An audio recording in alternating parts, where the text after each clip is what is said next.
Welcome to Ability Analysis, where we shall analyze all of the unlockable alternate abilities in the game before acting like a bunch of astrophysicists and pretend like we know what we're doing.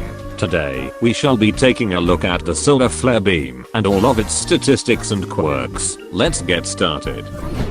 The Solar Flare Beam is the alternate ability to the Sunbeam that can be obtained through opening sticker packs. The ability functions exactly the same in rooting Sunflower into the ground and granting her a 40% damage resistance whilst active. However, when going to fire the laser, there is a half-second pre-fire delay when pressing the fire button before the laser actually starts firing. The fire rate remains the same at 625 rounds per minute, but the damage is much higher, dealing 12 damage for a normal hit and 14.4 for a critical hit, which drops to 10 for a normal hit and 12 for a critical hit at mid-range. The Solar Flare Beam also only has 50 ammo, as compared to the Sunbeam's 100. However, when firing the laser, one can notice that no form of recoil exists on it, unlike the Sunbeam, making it much more precise at long range. Much like the Sunbeam, it has a 30-second cooldown and takes 1.35 seconds to deploy.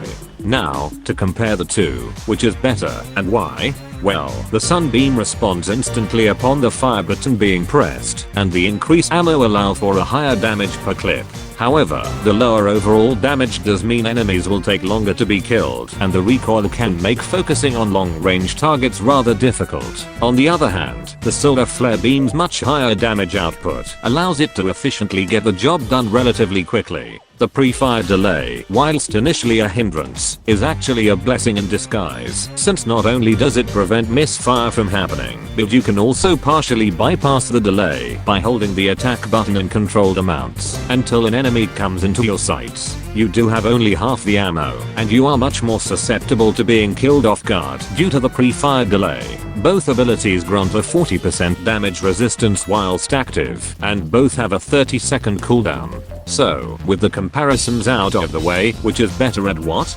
Well, if you're wanting a laser that responds instantly, has more ammo, and you're able to control the recoil fairly easily, then the Sunbeam is your go-to option.